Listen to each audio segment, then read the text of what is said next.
में औरत के लिए कोई सेफ्टी नहीं है। वो समाज एक जंगल की तरह है। वो जंगल जहाँ पे भूखे भेड़िए, ताकतवर भेड़िए रहते हैं, वो भेड़िए अपने से कमज़ोर जानवरों को नोचते हैं, खाते हैं।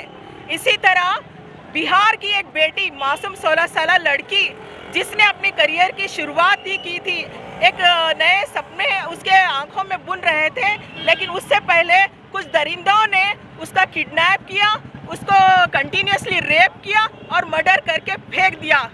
अफसोस है आज 9 या 10 दिन हो गए हैं, उस केस में एक को भी अरेस्ट नहीं किया गया है।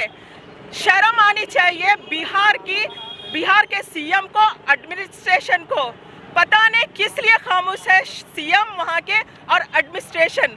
मैं उन सभी लीडर से ये पूछना चाहती हूँ, अगर यही इंसिडेंट उनके खुद की औलाद के साथ हुआ होता तो तब भी ये क्या खामोश होते? तब भी ऐसे हैवानों को छोड़ देते?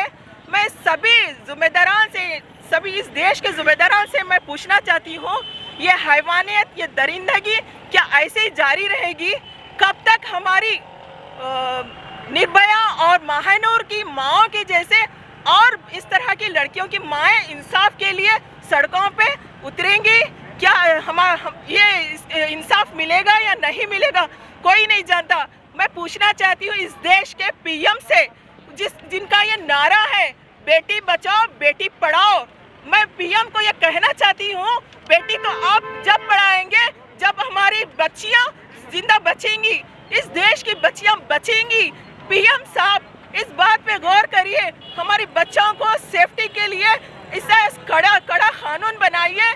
जो हैवान और जो खुलेआम फिर रहे हैं, जो हर 15 मिनट में या 15 सेकंड में इस देश की लड़की रेप की जा रही, बुरी तरह मर्डर की जा रही है, ऐसे हैवानों को इमीडिएटली अरेस्ट करो।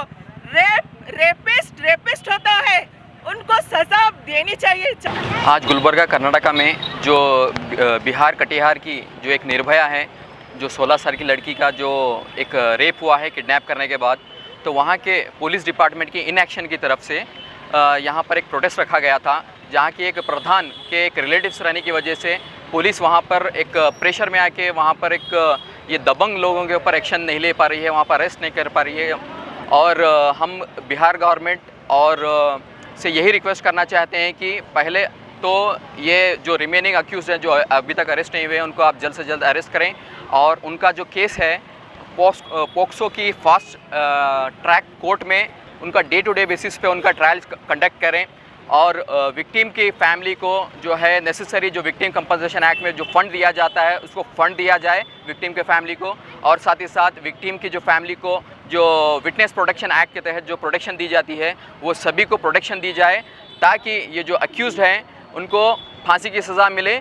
और यही इतनी डिमांड है। अगर ये फास्ट ट्रैक में ऐसे ही अगर ये रेप करते जाएंगे ये लोग, इनको एक एग्जाम्पलरी एक पनिशमेंट नहीं दी जाएगी, तो ये जो आम घास जो हो रहे हैं, घंटे में हमारे पास 10-10 रेप हो रहे हैं पूरे हिंदुस्तान में, तो स्ट्रिक्ट एक्शन जब तक नहीं लिया जाएगा ऐसे रेपिस्ट के ऊपर, तो ये ऐसे ही यहाँ पर चलता रहेगा।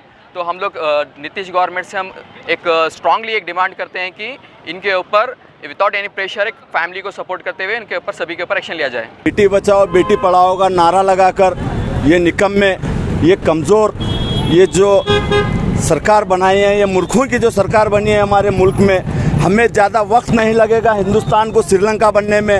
आवाम जब इन नालायकों के घरों पे पत्थर मारेगी, इन नालायकों के घरों को जलाएगी, ज़्यादा वक्त नहीं बचा है। ना सुधरोगे तो मिट जाओगे जालिमों।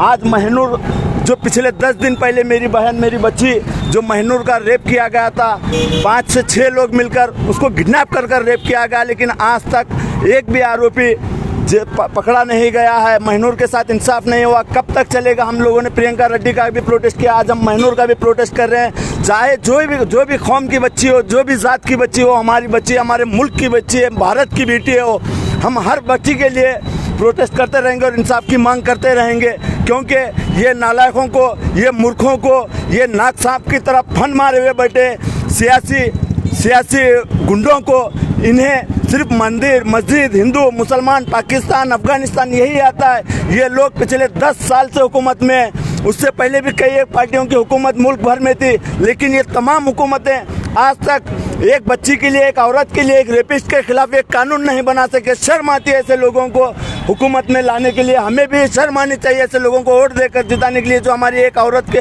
हमारे औरतों की सुरक्षा नहीं कर सकते, एक ऐसा कानून नहीं बना सकते, तो ऐसे लोगों को हम वोट देकर क्या फ़ायदा। Thank you for watching Gulbarga Times. For daily updates, subscribe our channel.